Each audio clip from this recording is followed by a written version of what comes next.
Truistery Vibes warmly welcomes all our beloved listeners. We're so glad to see you again in our familiar time slot. Today, Truistery Vibes brings you a brand new story, one that we hope will touch your heart and stay with you. As you listen, feel free to leave a comment sharing the quote or moment that left the deepest impression on you. Wishing you a wonderful and meaningful listening experience. Morning light filtered through the white linen curtains of the Marlowe household, casting soft stripes across the hardwood floors. In the kitchen, the golden glow settled on Celeste Marlowe's hands as she arranged fresh biscuits on a serving platter. 32 years old, graceful yet worn around the edges, Celeste moved with the practiced ease of someone who had spent a decade building a home. A decade of laughter echoing through this open-plan space. A decade of bedtime stories whispered on the staircase. A decade of shared dreams, until now. Through the glass French doors, the manicured lawn of their Canyon Creek, Texas, home glinted with dew. Beyond it lay the silent promise of suburbia. Quiet streets, friendly neighbors, back-to-back barbecues. Yet from inside, Celeste felt the hush of something unspoken. Something missing. In the living room, 6-year-old Asher sat cross-legged on a Persian rug, thumb in mouth, eyes glued to an animated space exploration show. His laughter bubbled up at the sight of cartoon aliens, but the sound felt distant to Celeste, as though she were listening from the bottom of a well. She set the biscuits down and leaned against the granite countertop, watching her son.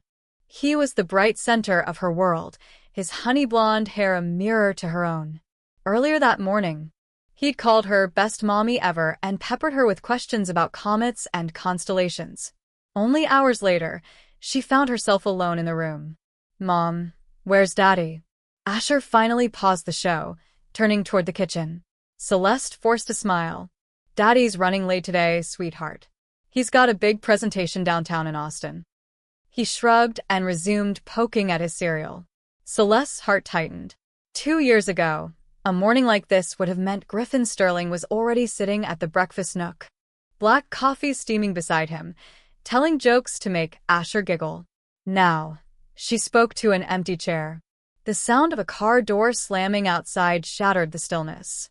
Celeste glanced at the clock. 7:45 a.m. Griffin should have been gone by 7:30, but somehow he always lingered longer, hunting for just the right tie or finishing an email before I hit the road. She wiped her hands on her apron and gently ruffled Asher's hair. "I'll walk you to the bus stop," she said, trying to infuse cheer into her voice. outside. The autumn air carried the faint scent of oak and freshly mown grass. A scooter lined up on the pavement marked the spot where the bus paused each morning. They waited in silence until a sleek black SUV coasted into the driveway. The engine shut off. Celeste felt her pulse quicken, a hollow ache in her stomach. Griffin stepped out, phone in hand, tapping furiously. He wore his usual navy blazer and press slacks, professional attire for a manager at a hot Austin tech startup. His brown hair was neatly combed back, and his dark eyes flickered with intensity. "Hey, kiddo," he greeted Asher, mustering a grin as he stooped to tousle the boy's curls. Asher hopped onto Griffin's knee. Celeste watched the exchange, her throat tightening. She cleared her throat softly. "Good morning, hon." Griffin glanced up. His smile faltered, just slightly, before he dropped a peck on her cheek. But the kiss lacked warmth, more reflex than affection. "Morning," he offered, voice clipped. He leaned in and whispered to Celeste, "Big day. I'll call." She nodded, and Griffin straightened, lifted Asher into his arms, and carried him toward the idling bus. When the doors hissed open and Asher slid inside, Griffin stood back to wave until the bus rolled off. Celeste felt the engine's rumble fade, carrying her son away and a piece of her heart. She retreated inside and closed the front door gently. The house felt cavernous. The ticking of a wall clock in the hallway sounded exaggerated, as though marking time in some foreign gauge. She leaned her forehead against the cool wood. Why does it feel like we're always so close, yet so far apart? Over the next hour, Celeste buzzed through chores, folding laundry, washing dishes, straightening picture frames. Each item she touched seemed to whisper memories. The duo of coffee mugs they'd chosen together, the photo of their wedding on the mantel, the stack of Asher's crayon drawings on the refrigerator. She tried not to let her mind wander, but every clang of a dish or rustle of fabric felt like an accusation. He isn't here. Around 9, her phone buzzed. A calendar alert. Griffin 9. 0 Uhr nachts, investor pitch. Already in progress. She tapped the alert off, heart sinking. She checked the fridge. Wilted romaine, half-empty milk. Turning to the pantry, she found just enough ingredients for a simple lunch. Chili lime chips, deli turkey, a loaf of wheat bread. She packed a sandwich for herself, then sat at the island and took a bite in silence. Only half the taste reached her tongue. The sun climbed higher, filling the room with warmth, but to Celeste it felt steamy, oppressive. She reached for her phone and scrolled through old photos.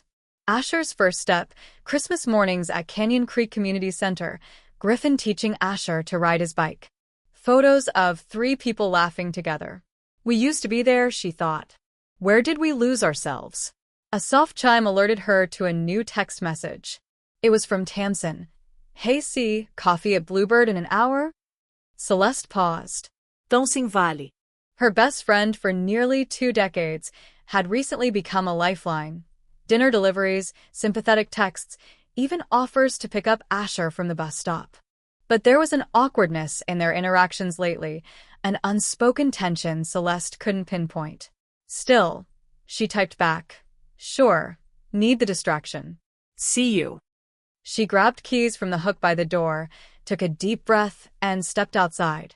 The late morning sun felt bracing on her face.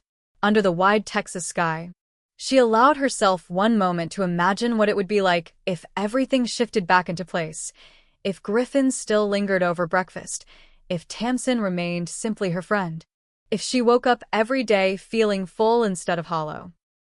Inside Bluebird Cafe, sunlight poured through floor-to-ceiling windows. The walls were painted a soft teal, and Edison bulbs dangled overhead. A stack of fresh-baked croissants sat on the counter beside a row of paper-wrapped to-go cups. The smell of espresso and vanilla syrup enveloped Celeste as she stepped to the order counter. She waved at Tamsin, who was already seated at a corner table, phone propped up against a latte cup. Tamsin looked up, bright smile in place. Hey C, she called. Rough morning. Celeste managed a small smile. You could say that. Tamsin patted the empty chair. Sit. I got your usual chai latte. Extra foam. Celeste sank into the chair, letting the warmth of the drink seep through her palms. Thanks. Outside, the street hummed with lunchtime traffic. A delivery van rolled by. A cyclist rang his bell. The cafe's chatter, that irregular murmur of keyboards clicking and conversations overlapping, felt oddly comforting. Tamsin leaned forward, concern in her blue eyes. You sure you're okay? Last week you seemed distant. Celeste picked at a crumb on the table. It's Griffin. He's barely here. And when we are together, it's like I don't know him anymore. Tamsin's expression softened. Have you talked to him? Celeste shook her head. I don't even know if he'd go. She looked away as a barista called out another order, then back at Tamsin. Thanks for this, she whispered. I needed someone to listen. Tamsin smiled. Always. That evening, back at home, Celeste tucked Asher into bed. He clutched his favorite astronaut plush, whispering, Mom, promise you'll always be here? I promise, buddy. She kissed his forehead. Night-night. She tiptoed into the hall, pausing to listen for Griffin's footsteps. The hallway light was off. The door to their bedroom was closed. With a quiet sigh, she knocked softly. Griff? It's me, she called. No answer. Slipping inside, she found the room dark, the bed neatly made.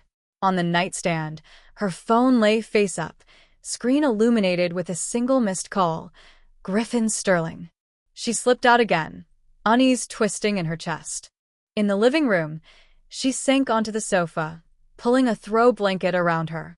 Shadows played across the walls. Her mind raced with half-formed fears. Was he losing interest? Was someone else, someone closer than she realized, filling the space between them? The house was silent. Just the faint whisper of air through the vents. Celeste pressed a hand to her heart. Tomorrow, she vowed. Tomorrow he and I will talk. But deep down, she knew. The fractures in their sanctuary had already begun. And every day they grew a little wider, threatening to swallow the warmth she had fought so hard to create. As the night deepened, Celeste sat still, listening for the sound of Griffin's car, the click of the front door unlocking. She listened for his steps on the porch, the soft exhale that used to greet her when she finished a long day's chores. She listened for a promise that might never come.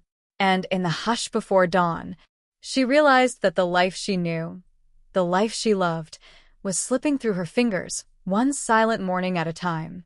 The afternoon sun dipped low over Canyon Creek, casting long golden rays through the living room windows of the Marlowe household.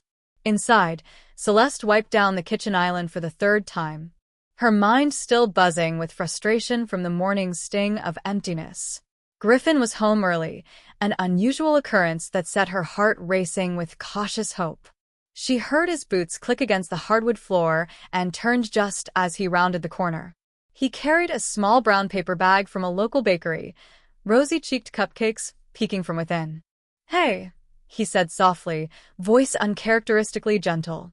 "Thought you could use a sugar break." Celeste paused, surprised. "Cupcakes?" she asked, stepping forward. "Strawberry vanilla. Your favorite." He offered the bag. His suit jacket was unbuttoned, tie loosened, as though he'd shed the armor of his workday. She let out a breath she didn't know she'd been holding. "Thank you." They stood in the quiet kitchen, the only noise the soft ticking of the wall clock. Celeste reached for a cupcake, their fingers brushing. A spark of warmth traveled up her wrist. Griffin's eyes flickered, just for a moment, with something unspoken. He closed the distance, leaning against the counter beside her. "I'm sorry I've been distant," he said, voice low. "It's been a lot at work." Celeste nodded, chest tight. "I know. But when you're here, I miss you too." Griffin swallowed, gaze flicking to her lips then back to her eyes. For a heartbeat, they simply looked at each other, the room suspended in stillness. Then, unexpectedly, he reached out and tucked a stray strand of hair behind her ear, his fingertips grazing her cheek. The lightness of the gesture sent a jolt through Celeste. She had almost forgotten the comfort of his touch, how solid and reassuring it once felt. He hesitated, as if weighing whether to take the next step, and then he did. He leaned in and pressed a tender kiss to her forehead, holding her in an embrace that felt like the first of their marriage all over again. Celeste closed her eyes, her arms instinctively wrapping around his waist. The world outside, the silent house, the half-eaten cupcake, the distant hum of traffic, faded away. In that moment, Celeste heard the echo of years past, the way Griffin used to brush her hair before bed, the way he'd whisper, "I love you," after leaving for work, the way their laughter used to fill every corner of this home. She remembered how safe it felt in his arms, how complete. But reality rushed back when Griffin's phone buzzed loudly against the countertop. He jolted, breaking the embrace, and pulled back. The magic dissolved. Sorry," he murmured, checking the screen. "It's work." Celeste watched him step away, shoulders stiffening as he tapped a quick response. The warm glow drained from the room, leaving her with a hollow ache. She swallowed against the lump in her throat. He folded his arms, glancing at the cupcakes. "Do you want one?" She managed a small nod and took a cupcake, moving toward the living room. Griffin followed, setting the bakery bag on the coffee table. They sat on the sofa together, an uncharacteristic closeness. Celeste took a tentative bite, savoring the sweet frosting. Griffin picked at the cake, both of them silent as dusk settled outside. Finally, Griffin sighed and reached for her hand, brushing his thumb across her knuckles. "I don't want us to drift apart," he admitted, voice barely above a whisper.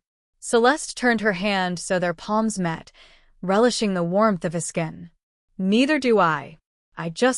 I don't know how to fix it. He stared at their linked hands.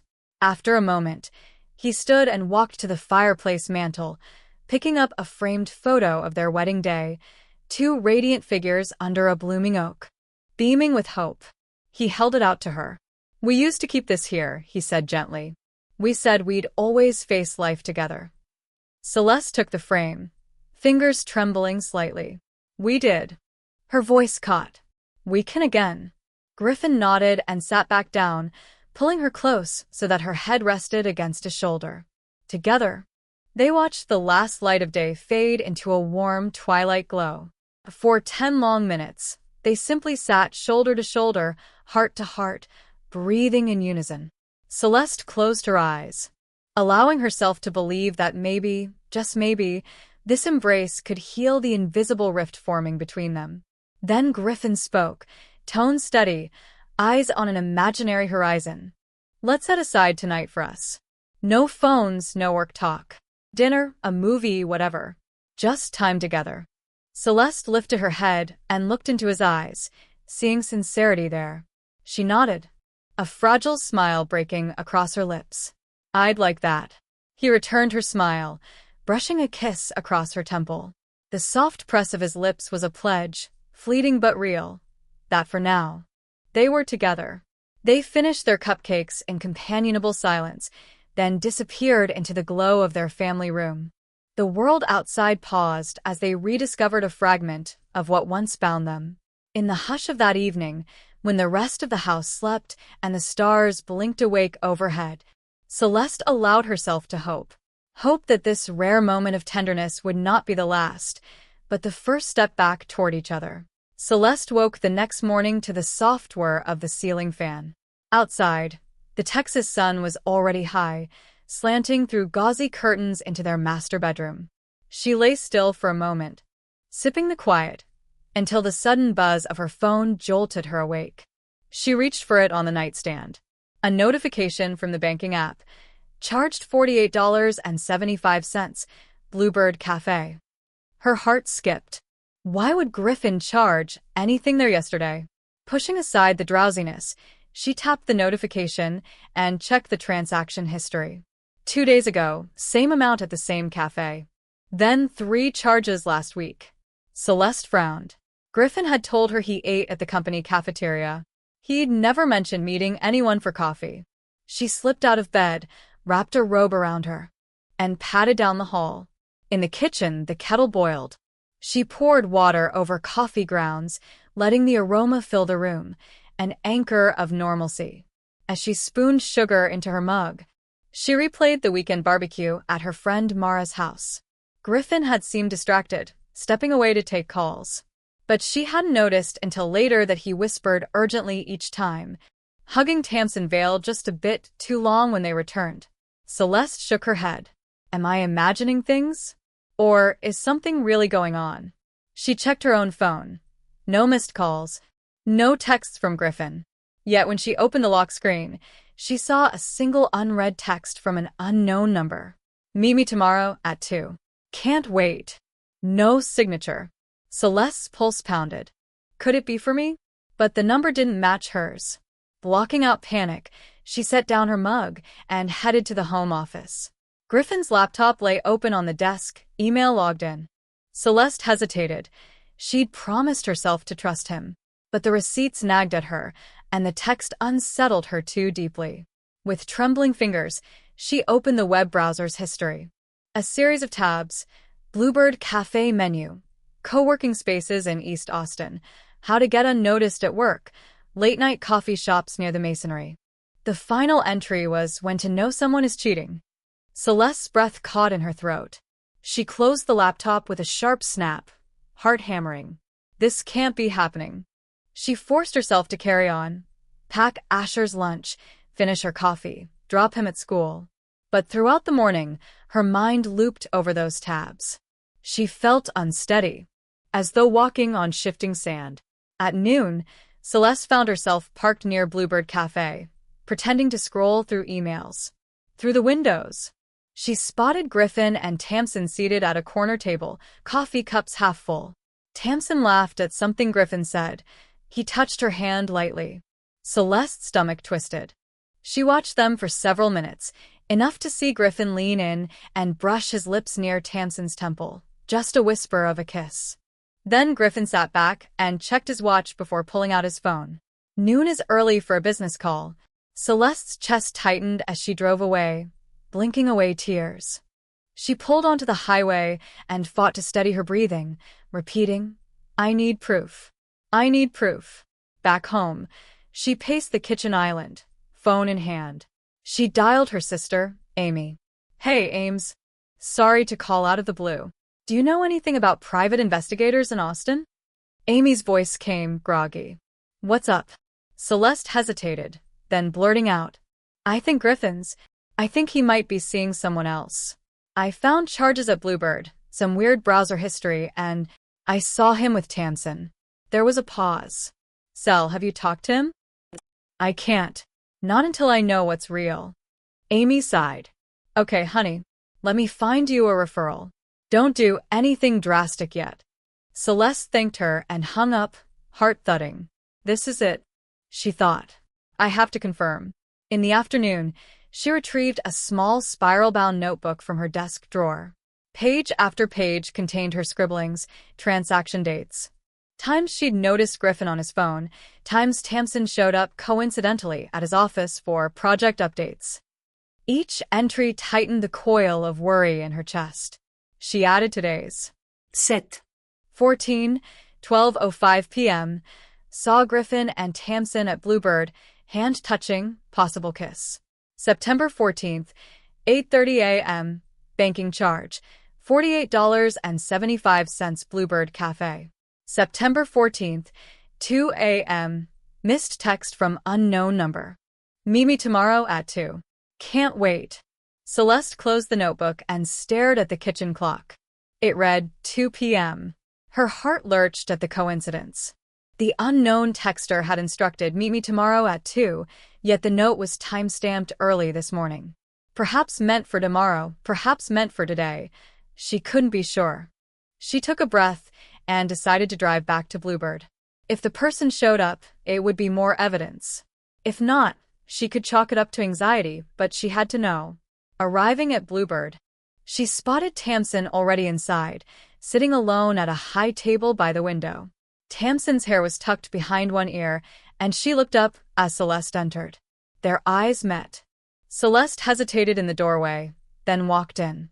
She ordered a water and chose a seat across from Tamsin. The cafe's hum felt deafening. Tamsin stood and greeted her with a warm hug. "Chill. You made it." Celeste forced a smile. "Yeah. Wanted to talk." Tamsin poured water into 2 glasses. Sure. "What's on your mind?" Celeste watched a barista polish an espresso machine. She steadied her voice. "Why were you and Griffin here together today?" Tamsin blinked. "We were reviewing slides for his pitch deck. You know how he's got that major fundraiser coming." Celeste studied Tamsin's face, searching for signs of deceit. Tamsin's blue eyes held concern, but something in her posture was too relaxed, too practiced. "And you've been meeting him a lot lately," Celeste pressed. 3 charges on his card at this cafe this week alone. Tamsin sighed. "You're going to make me sound sketchy." "Look, Cel. I know it looks weird, but it's all work stuff. He's got investors flying in next month. I offer to help with his slides, because I respect his talent." Celeste held back the surge of anger. "Respecting his talent by putting your hand on his arm like that?" Tamsin's cheeks flushed. It was a friendly gesture. "I'm sorry if it made you uncomfortable." There was a slip. She said sorry. Not I won't do it again. Celeste nodded slowly. "All right," she said quietly. "Thanks for explaining." Inside, she vowed to keep digging. That evening, after tucking Asher into bed, Celeste crept back into the office. She waited until the house was silent before logging into Griffin's email, something she had promised herself she wouldn't do. She found an email from an address she didn't recognize.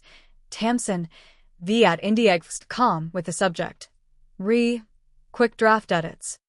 She clicked it. The message was brief. Griff. I tweaked slide 12 like we discussed. Let me know if you need further revisions. Also, see you tomorrow midday? Tonality, matter of fact. She checked the timestamp. 1:17 a.m. This morning. Her chest tightened. Tamsin had emailed him before sunrise. The lie in Tamsin's eyes at Bluebird stung. Celeste printed the email and folded it into her notebook. Proof, she thought. Enough. That night, they ate dinner under the soft glow of the chandelier, Celeste picking at pasta, Griffin reading off a tablet. No small talk. Finally, Celeste set down her fork. Griffin, we need to talk. He looked up, brows furrowing. Okay. She held up the printed email. What is this? Griffin stiffened. Let me see that. He took the page, scanning it. His face went pale. It's just slide edits. His voice wavered. She's my colleague. Celeste's eyes filled. Slide edits at 1:17 in the morning? Why didn't you tell me she emailed you at all? He sighed, rubbing his temples. I'm under pressure, okay? The investors want a flawless deck. She's the only graphic designer I trust. I didn't want to bother you with it, but it felt like something else. Celeste swallowed. The breakfasts he misses, the calls in the basement, the strange charges. Griffin sighed again, standing abruptly. Cel, please. This is about work. I promise I haven't done anything else.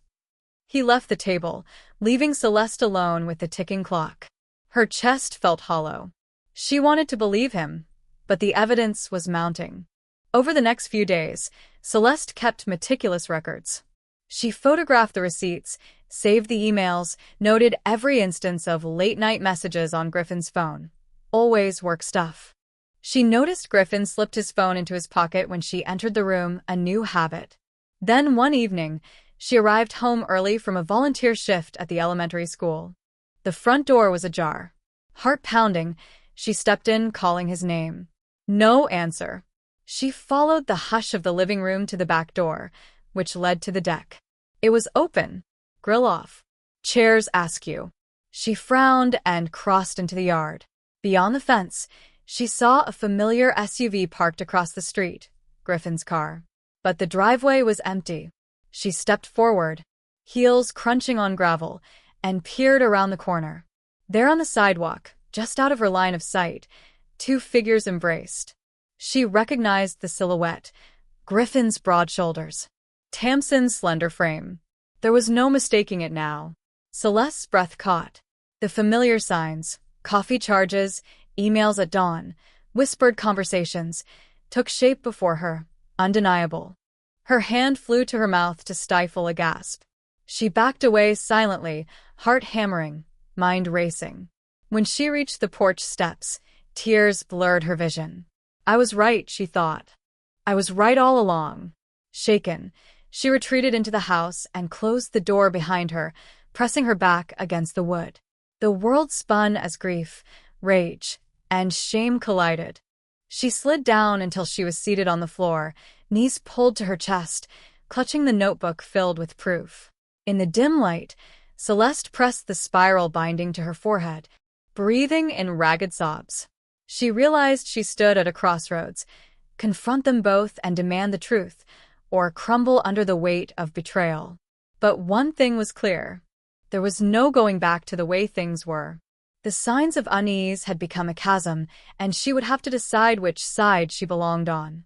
As the night deepened around her, Celeste Marlowe, once the rock of her family, knew she could no longer ignore the shadows creeping into her sanctuary. The moment of reckoning had arrived.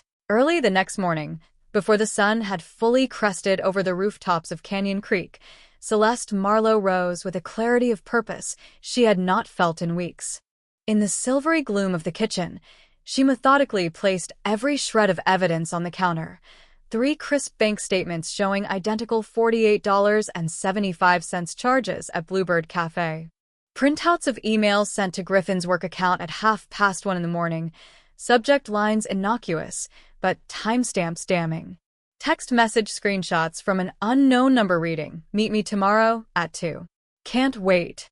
And photographs she had snapped vaguely from her car window exactly as Griffin and Tamsin Vale met on the sidewalk, faces inches apart, hands brushing. Each piece lay in neat stacks beneath the soft glow of the under-cabinet lights. The truth had been assembled like a puzzle, and now the final image was ready to emerge. She brewed coffee, dark and robust, and let its steam form a comforting barrier between her and the betrayal she was poised to confront. The daily rituals: whisking pancake batter for Asher's breakfast, packing his lunch, carried on as though guided by autopilot. When her 6-year-old bounded into the kitchen for his morning routine, Celeste crouched to ruffle his curls and whisper, "Mommy's a little busy today, sweetie. Daddy's home early, so let's all eat together." Asher grinned, unaware of the storm gathering behind her composed facade. Griffin Sterling emerged from the hallway, tie loosened, eyes heavy but expression polite as he took in the pancakes. Celeste watched him carefully, every micro-expression meticulously logged in her memory. She observed the subtle flash of guilt, or was it resignation, as he glanced at the laptop left open on the counter, where an email thread from Tamsin v@indieggs.com glowed brightly. She offered him a gentle nod. "Good morning," she said, voice steady. When Asher scampered off to catch the school bus, Celeste cleared her throat and looked directly at Griffin. "I set aside the day for us to talk," she said softly. She gestured toward the email on the screen, then pointed to the stacks of printed documents. His eyes went wide, but his voice remained calm. "You don't have to do this," he said. "Let's talk privately later." "No," she replied. "We're talking now." He perched on the stool beside her, jaw tight. Celeste tapped the first bank statement into his chest. "Care to explain these?" She let the question linger, watching her husband's face drain of color. He ran a hand through his hair, eyes locking on the charge dates. "That's just coffee," he said, voice low. "I've been meeting Tamsin for work. She's helping me with the investor deck. I didn't want to worry you. Your investor deck was worth 3 breakfasts in a week." She gestured to the printouts of bill receipts. "And why 3 charges in a single week?" He exhaled, gaze dropping. "Deadlines. Client feedback. Celeste held up a finger and slid over a printed email that began, "Great tweaks on slide 12. See you at 2?" The timestamp read 1:17 a.m. Griffin's breath caught. "Isn't 2 p.m. already listed on my calendar?" His hand shook as he flipped the page. He looked directly at her, eyes brimming with conflict. "Celeste, it wasn't like that. I never kissed her. She needed help. I was stressed. I was wrong to hide it." She produced a screenshot of a text conversation, then explained this. It displayed the single line, "Can't wait to see you." No signature, no context. Griffin's face clouded entirely with guilt.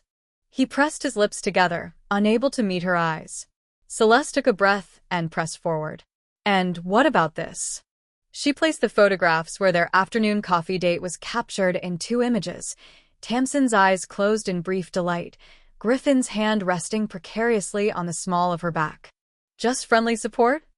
He closed his eyes and nodded. "I'm sorry."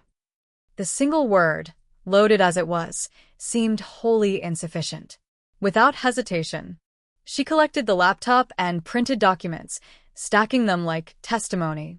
"I've hired a private investigator," she said, voice a low tremor. "He's been following you both. He'll be contacting you soon." Griffin's hands went to his head, white-knuckled on the countertop edge.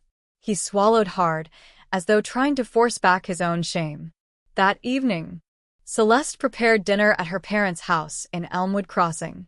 It was a neighborhood barbecue, arranged so her son would be with loved ones and away from the toxic tension. Grill sizzling. The smells of brats and corn on the cob filled the backyard.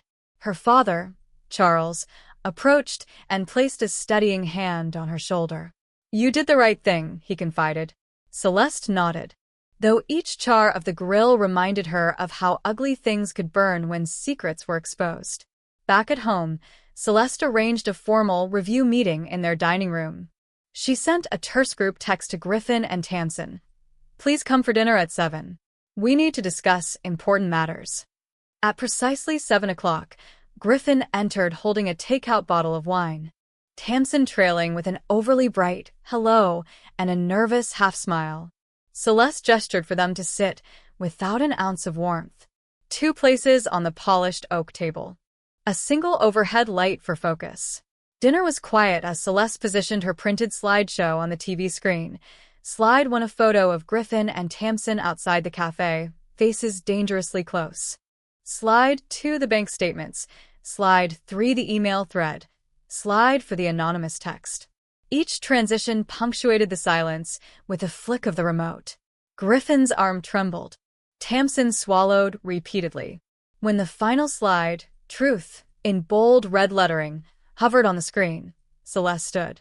"You two owe me real answers." Her voice was calm, devastatingly sure. Tamsin gasped, eyes glassy. "It's just work," Griffin began, but Celeste cut him off.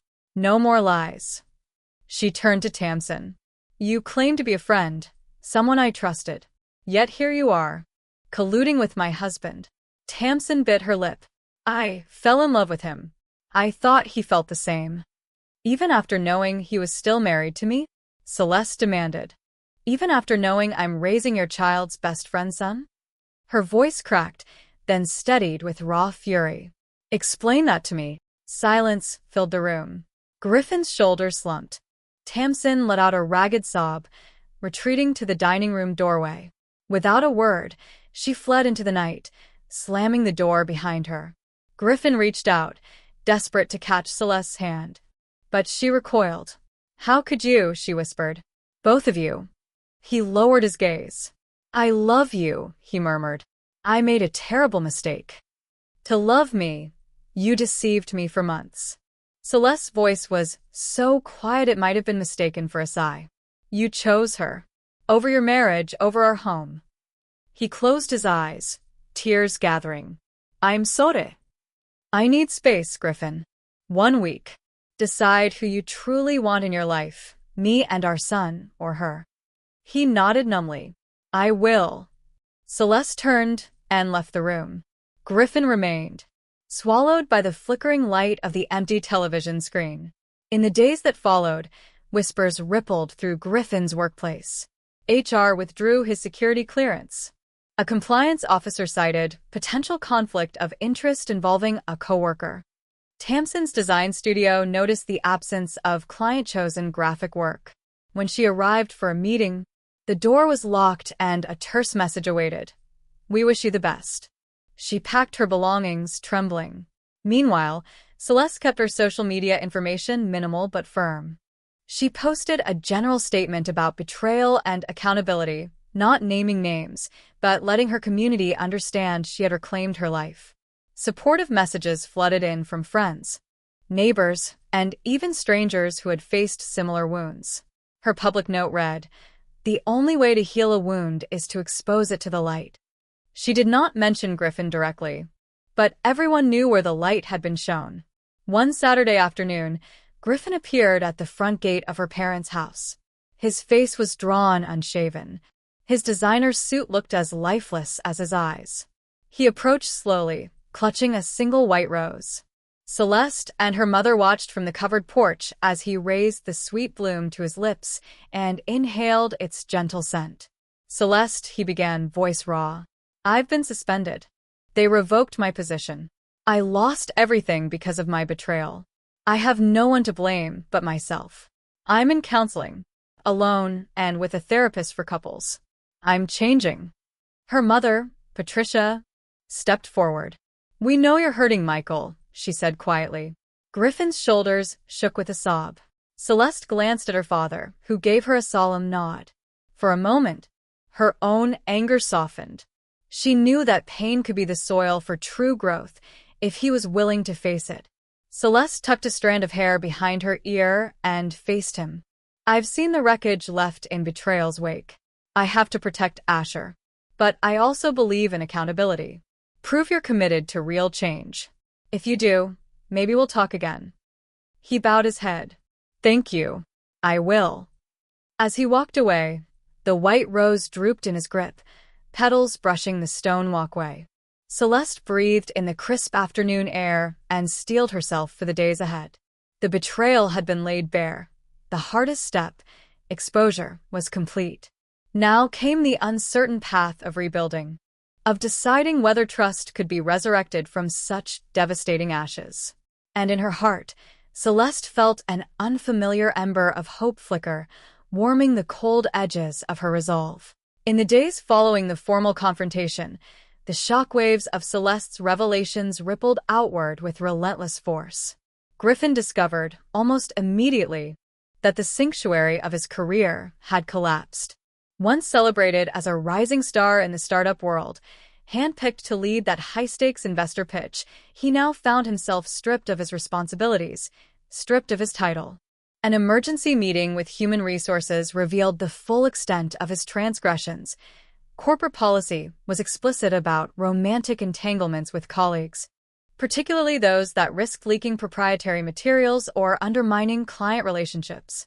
The murmurs in the sleek glass conference room hardened into a verdict before he even sat down. Indefinite suspension, pending further review. A euphemism that felt like a guillotine. That same afternoon, Griffin's email inbox filled with automated notifications, revoked building access, disabled email accounts, revoked VPN credentials. His social media, a carefully curated LinkedIn profile boasting keynote speaking engagements, was silent. Invitations evaporated. In one brutal stroke, the professional network he had painstakingly built dissolved. Word of mouth spread faster than any formal announcement. By the end of the week, industry insiders whispered of the Sterling fiasco, comparing his downfall to tabloid scandals. Meanwhile, Tamsin's studio was equally ruthless. The moment news broke that she had been intimately involved with Griffin, her design agency, Indie GFX, issued a terse statement. "We take client trust seriously. Effective immediately, we are ending our working relationship with Ms. Vale." Within hours, Tamsin's email address was deactivated and her workstation emptied. Other clients who had once praised her collaborative spirit now declined her proposals, citing brand safety and team cohesion. Within days, her reputation lay in shambles, an echo chamber of judgment that followed her home. The once proud graphic designer now found herself packing a single box of personal belongings under the watchful eye of her former manager. The agency's interview room humming with the dispassion of severed ties. At home, the Marlowe house remained eerily quiet. Celeste, whose world had once revolved around her roles as wife and mother, now found herself thrust into unfamiliar territory, the executor of a ruthless fallout. Each morning, Griffin shuffled downstairs like a ghost, breakfasted mechanically, then retreated to an empty home office. He spent hours on the phone with legal counsel, grappling with non-disclosure agreements and severance negotiations that would waive his right to sever certain claims against the company. He oscillated between contrition and numb despair, desperate to salvage something, anything, of the life he had known. For Celeste, the upheaval carried its own burdens. Word had spread beyond the circles of work and friendship. Neighbors crossed the street to avoid eye contact. Church ladies whispered behind hushed palms. Acquaintances at the grocery store offered sympathetic smiles that cut sharper than any reproach. Her social media feed became a battleground of condolence messages and veiled criticisms, a public ledger of private pain. Yet through it all, Celeste clung to a single goal: to rebuild a stable world for Asher, their 6-year-old son, who deserved more than a front-row seat to his parents' turmoil. Financial pressures soon emerged. The mortgage on their craftsman-style home in Canyon Creek was substantial. Celeste's part-time PTA role at the elementary school could not cover the monthly payments, with Griffin's salary frozen. She spent late nights poring over family budgets, canceling streaming subscriptions, renegotiating car leases, and listing in used furniture on local resale sites. She picked up additional tutoring gigs and volunteered at weekend farmers markets to sell fresh squeezed juice and homemade breakfast pastries. Each dollar earned felt like a victory, an affirmation that she could stand on her own 2 feet. In parallel, Celeste formalized her separation agreement. The custody discussions, while civil, reminded her of how little control she truly had once loved soured into betrayal. She insisted on equal parenting time because Asher needed both parents, regardless of their fractured marriage. Griffin agreed, albeit grudgingly, aware that any refusal would fuel further legal battles and public scrutiny. Their lawyers crafted a parenting plan that allowed for split weeks. Mondays through Thursdays with Celeste in Elmwood Crossing, and weekends with Griffin back in Canyon Creek, a reluctant concession on both sides. Remarkably, amid the chaos, Celeste found an unexpected reservoir of support. Her sister Amy flew in from Houston to help with childcare. Her parents offered temporary accommodation and free use of their second car. A cadre of close friends organized meal trains, alternating dinners at Celeste's door so she could focus on paperwork and bedtime routines rather than cooking every night. Neighbors who once averted their eyes now lined up to offer condolences, homemade cookies, and kind words. Within this cocoon, Celeste rebuilt her confidence. Discovering strengths she hadn't known she possessed, negotiating contracts, balancing spreadsheets, mediating schedules, and advocating for her young son. Griffin, meanwhile, embarked on a different journey of consequence. Stripped of his title, he was redeployed to an unpaid leave status while the investigation wound on. He attended counseling sessions, both individual and marital, attempting to understand how ambition and loneliness had driven him to betray the woman he claimed to love. Yet each week felt like purgatory. Theories about corporate espionage and conflict of interest loomed larger in boardroom whispers than the genuine remorse he felt. No public apology could erase the stain of a broken trust, and no private assurance would suffice until proof of real change emerged. Tamsin fared worse. After nearly a month of searching, she secured freelance contracts far below the salary and prestige she had once commanded. Each new client approached her with caution, wary of her personal history. She moved out of her apartment in East Austin and into a modest studio in Round Rock, where rents were lower. The cost of relocation depleted what little savings she had left. The emotional toll rendered her unable to sleep without a nightly cocktail. In an effort to atone, she reached out to Celeste with an apology and an offer of financial assistance for Asher's extracurricular programs, but Celeste, steadfast in her resolve, refused all contact, citing the need to protect her son's stability and her own peace of mind. As the weeks turned into months, the initial fury faded into a more resigned determination. Celeste turned her attention to long-term goals, refinancing her home for a lower rate, exploring career opportunities in educational consulting, and enrolling in night classes to further her credentials. She became an advocate for other betrayed spouses, speaking at local support groups and sharing her story to encourage others to demand accountability. Her voice, once stifled by the daily grind of catering to two men's needs, now rang clear and strong in community centers and online forums. Griffin's professional identity, by contrast, continued to erode. The conflict of interest investigations stretched on, and though no illegal activity was uncovered, the company opted not to renew his contract once the severance period ended. He received a modest payout but no recommendation letter. In a final blow, a major client publicly withdrew from his division, citing a desire to maintain a zero-tolerance approach to personal misconduct. Griffin watched the executive team distance itself, like ships cutting their cables at dawn. In the stillness of an empty house on a Tuesday evening, Griffin confronted the hollow echo of his ambition. He stared at the spot on the living room couch where he and Celeste once shared laughter. Now it was a place he sat alone, scrolling through job listings, senior project manager roles in distant cities, consulting gigs impossible to secure with a scandal attached to his name. He sent out applications under his own name, praying any recruiter would overlook the whisper campaign that followed him. He endured rejections with a humility he had never felt in success. Each, "Thank you," but email a reminder of the trust he had shattered. Meanwhile, Celeste fortified her personal and professional future. She rented a small office space in Elmwood Crossing and launched her own educational consulting business, drawing on her years of PDA leadership and her newfound financial acumen. Her first client was the very elementary school where Asher attended. It turned out the principal needed help designing fundraising events and parent engagement strategies. Word of her resilience and organizational prowess spread quickly, soon she was fielding inquiries from neighboring school districts. On the home front, she and Asher settled into a steady rhythm. School drop-offs, after-school art classes, weekend hikes along Cedar Lake. Though the shadow of divorce remained, each day offered a new chance to build happy memories. Asher adapted beautifully, buoyed by the love and stability his mother provided. One crisp Saturday, he ran up to Celeste in the backyard, red scarf trailing behind him. "Mom, look, I made you a snowman," he exclaimed, pointing to a tiny sculpted figure carved out of clay. Celeste knelt, her heart swelling with pride and tenderness. "It's perfect," she said, hugging him close. In that embrace, she felt the distance of grief and betrayal melt away, replaced by a profound certainty.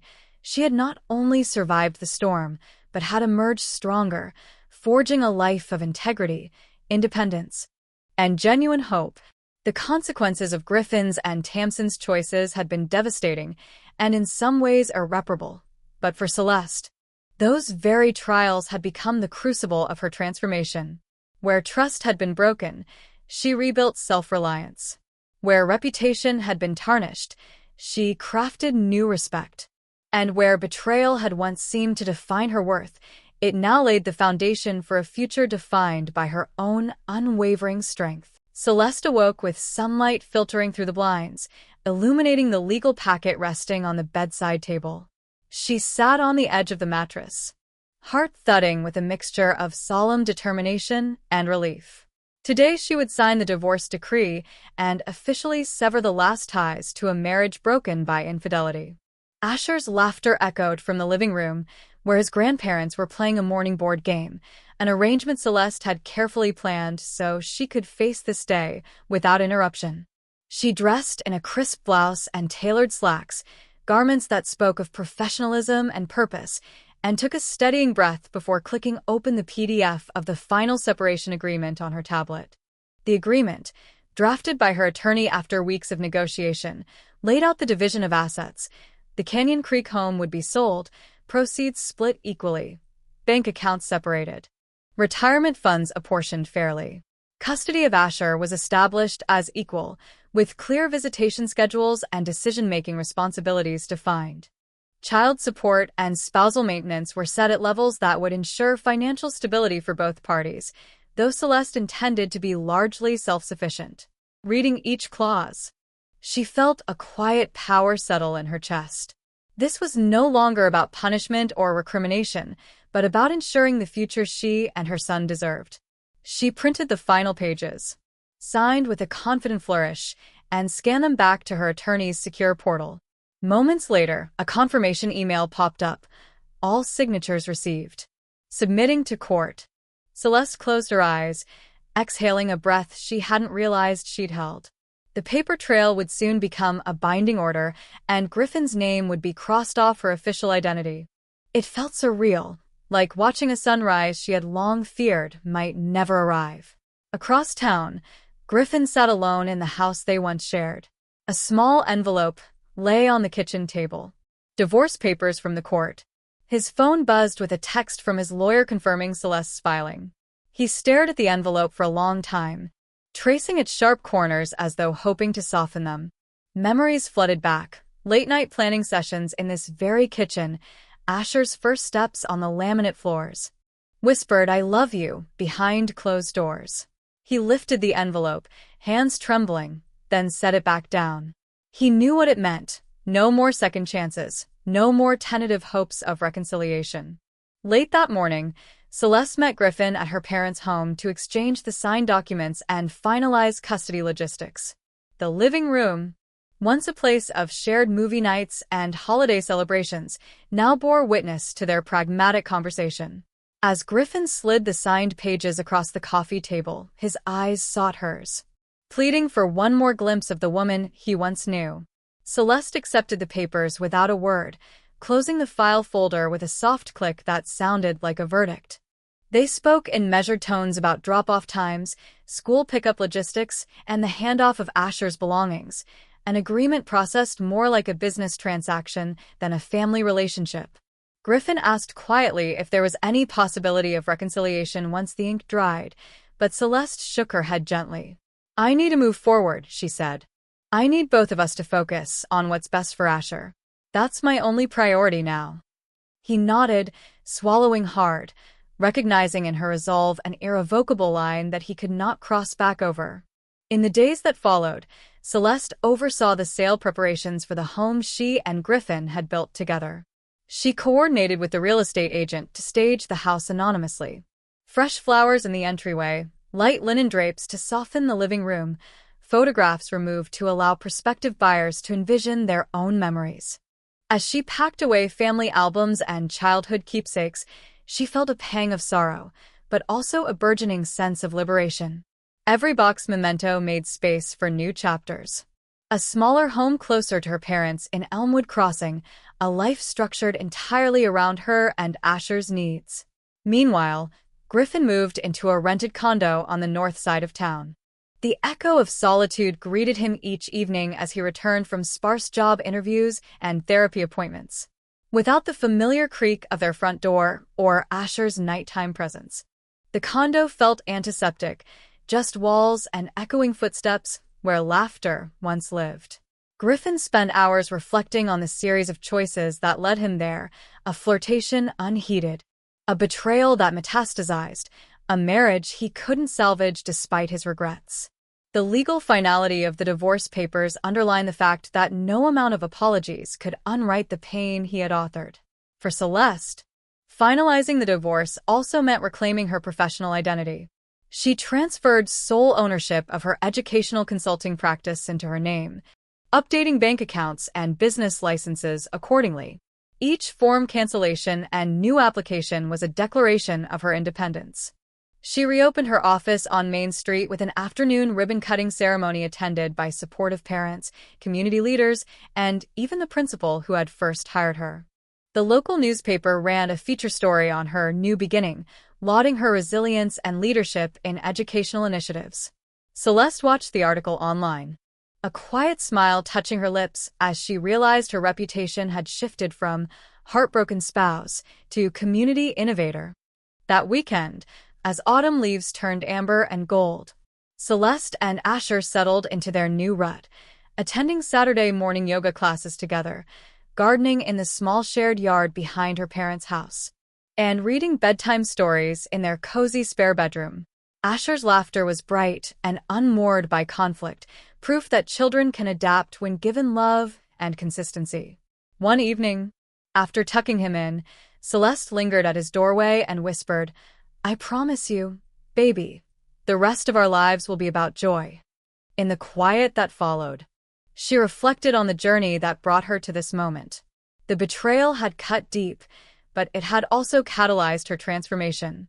She stood at a crossroads each day, anguish or growth, anger or ambition, self-pity or self-empowerment. With every decisive step, signing the papers, selling the house, relaunching her career, she chose the path of forward motion.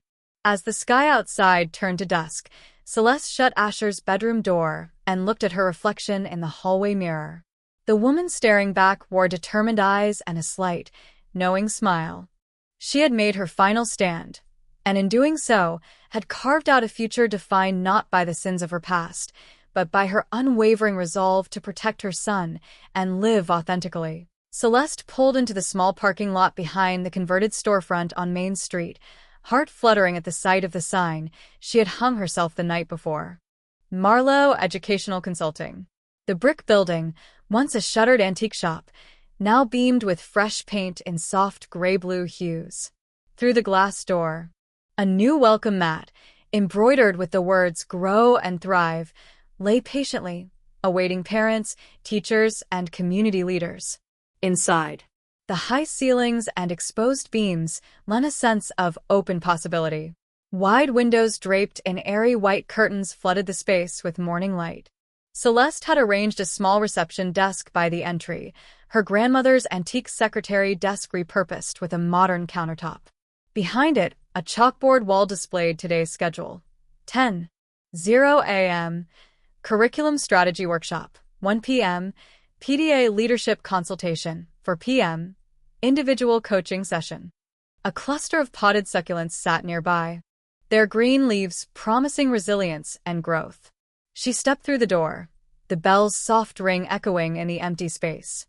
It felt surreal to be standing here without Griffin's presence looming in the background. In this moment, every choice she had made, from signing those divorce papers to investing her savings into renting this building, felt undeniably right. She turned to the coffee corner, where a sleek espresso machine hissed to life.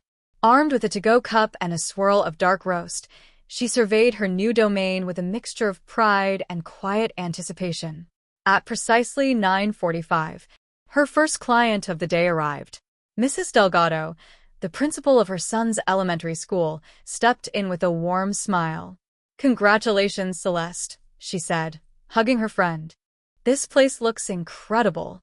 "Thank you," Celeste replied, escorting her to a small meeting area furnished with cozy armchairs and a round table. "I'm so glad you could make it." Their conversation settled into a comfortable cadence as they discussed ways to engage parents in literacy initiatives and raise funds for new classroom technology. Celeste's notebook, filled with colorful diagrams, action items, and proposed timelines, lay open between them. As she outlined her plan for an interactive literacy fair, Mrs.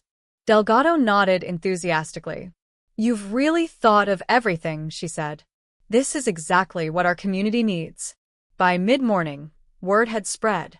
A trio of local teachers dropped by to inquire about professional development workshops.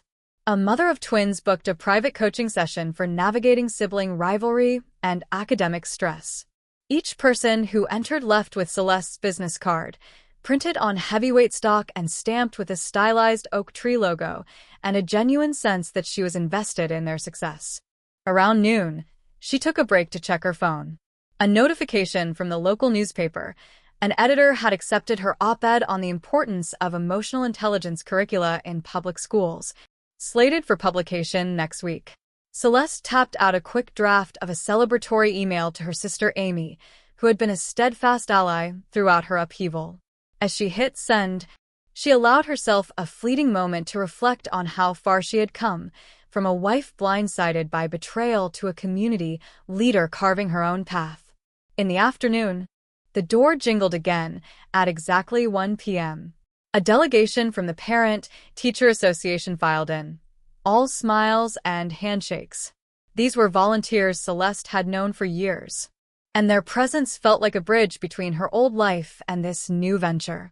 They clustered around a long conference table, and she launched into a presentation complete with slides, handouts, and interactive polls. Their engagement was electric. Ideas volleyed across the table, laughter punctuated serious brainstorming, and sticky notes covered the walls in vibrant clusters of proposed events, volunteer rosters, and budget plans. Once the meeting concluded, Celeste walked the PDA members out, each thanking her for bringing fresh energy and expertise to a process that had grown stale over time. As the door swung closed, she exhaled a deep breath, feeling a rush of satisfaction. All day, clients had come from their friends, neighbors, colleagues, proof that her reputation as a dedicated educator and organizer remained intact, perhaps even enhanced by her willingness to share her story of perseverance. Late afternoon brought a final one-on-one session with Mrs. Nakamura, a mother concerned about her son's anxiety around testing. Celeste listened intently as Mrs. Nakamura described sleepless nights and frantic mornings. With gentle guidance, they developed a step-by-step game plan, mindfulness exercises before bed, a reward chart for study milestones, and a weekly check-in call. By the session's end, Mrs. Nakamura's shoulders had relaxed, and Celeste felt a warm glow of purpose that no corporate promotion could match. As the last visitor departed, Celeste tidied the space and flicked off the overhead lights, leaving only the glow of the afternoon sun. Stacks of notebooks and folders lay ready on the desk for the next day's clients. She lingered in the quiet, savoring the peace of a day well invested in meaningful work. Driving home through the winding streets of Elmwood Crossing, Celeste picked up Asher from his grandparents' house. He jumped into the passenger seat, cheeks flushed from impromptu soccer games. Guess what? He beamed. I planted seeds in the school garden today, and Mrs. Harris said they might sprout soon. That's fantastic, Celeste said, her heart swelling. I can't wait to see them grow, just like you. He grinned, reaching for her hand. The simple gesture was all the affirmation she needed. In his eyes, she saw the unspoken truth. She was giving him stability, love, and the example of a mother who rebuilt her life with courage and compassion. That evening, after tucking Asher into bed, Celeste poured herself a cup of chamomile tea and settled into her favorite armchair by the window. The day's glow had faded, and the sky was a deep velvet, studded with stars. She opened her laptop and began to draft an email newsletter to her growing list of subscribers, parents, teachers, and local leaders eager for practical education tips. She wrote about the literacy fair proposal, shared a link to her published op-ed, and invited everyone to an upcoming online workshop on emotional resilience in children. With each keystroke, she felt the weight of her former life recede further. This was not merely professional success. It was a reclamation of identity. No longer defined by her husband's betrayal or the fragility of a broken marriage, she was defined by her own vision, her own values, and her own capacity to help others. On her coffee table lay a framed photo from the ribbon-cutting ceremony that morning. Celeste, Mrs. Delgado, Amy, and her parents beaming beneath a balloon arch emblazoned with her company name. The image captured more than smiles. It captured the unity of a community rallying behind one of its members. Celeste traced the edges of the frame with her finger, marveling at how life could transform from despair to hope, from isolation to collaboration, in the span of a few short months. Night deepened, and the house grew still. Celeste closed her laptop, turned off the desk lamp, and padded down the hall to her own bedroom. She stopped at the mirror, brushing a lock of hair behind her ear. The reflection that gazed back was strong, calm, and certain.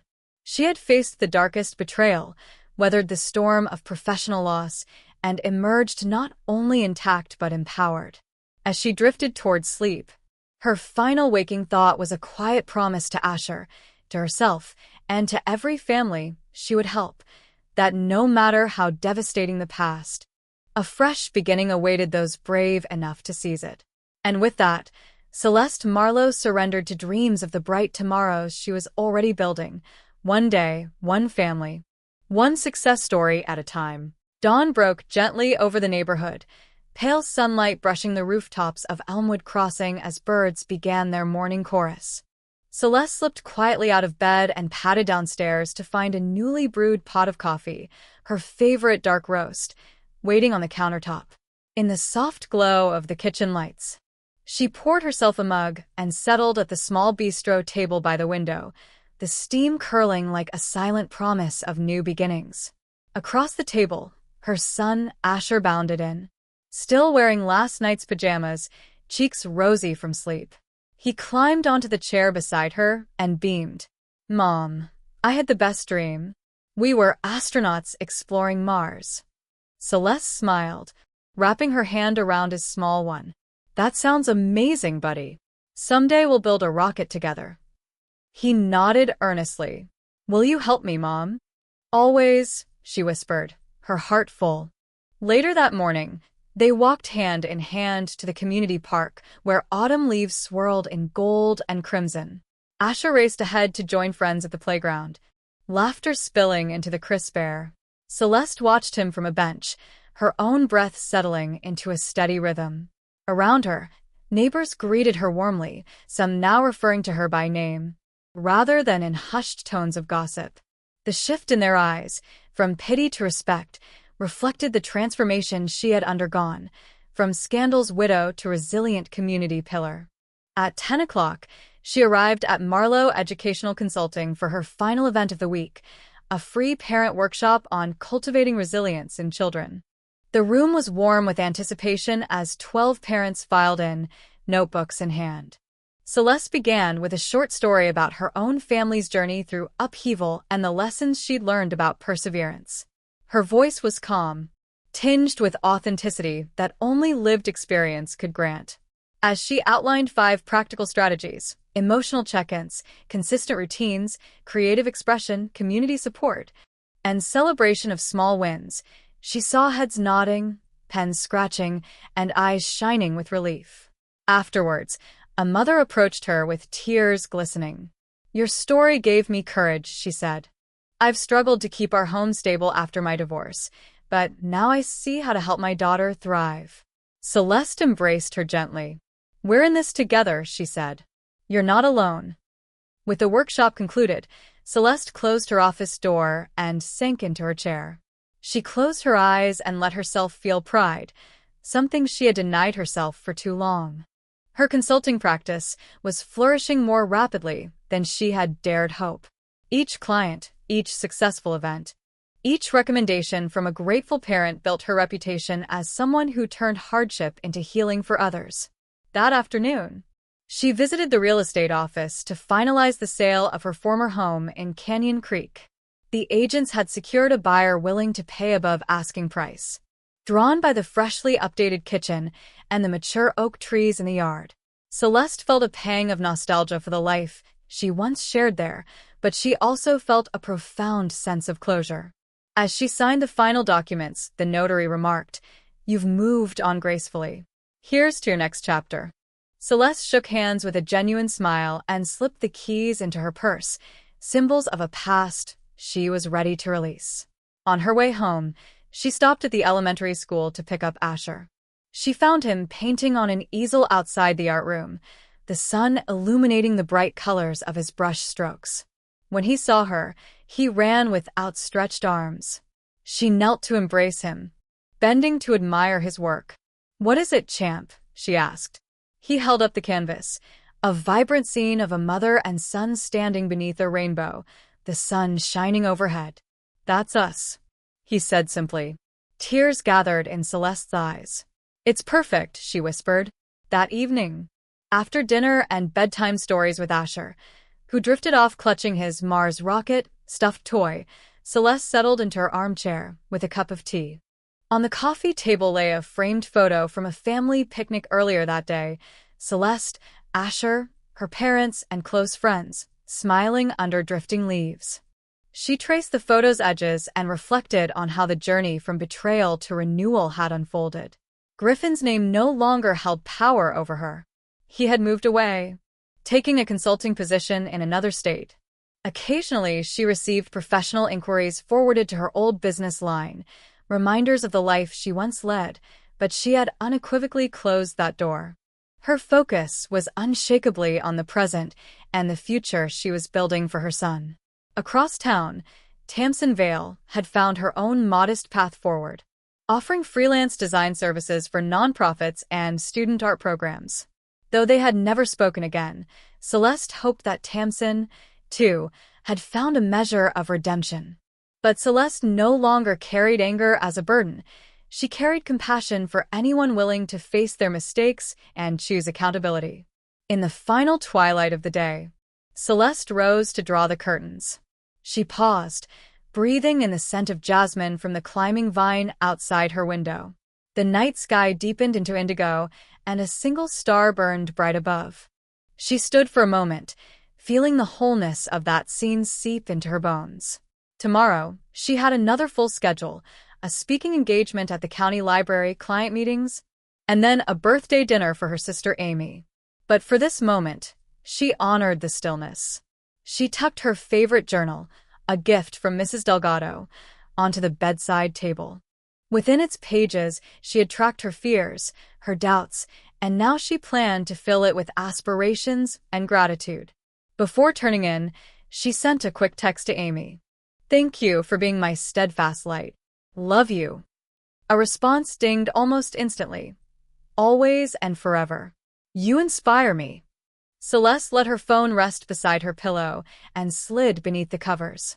As she closed her eyes, she whispered into the darkness. "We made it, Asher. We made it." And somewhere between consciousness and dreams, she felt it. Hope, steady and unwavering.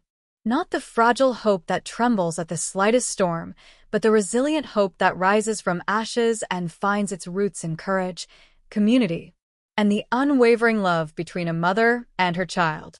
In the silent embrace of night, Celeste Marlowe finally understood that every ending she had faced led her here, to a life reimagined, to a future illuminated by her own strength, and to the unshakable conviction that, no matter what came next, she would always find a way to grow and thrive. And that brings us to the end of today's story on Truistery Vibes. Don't forget to leave a comment with a quote or moment that touched you the most. Your words give our team the motivation to keep creating more heartfelt stories.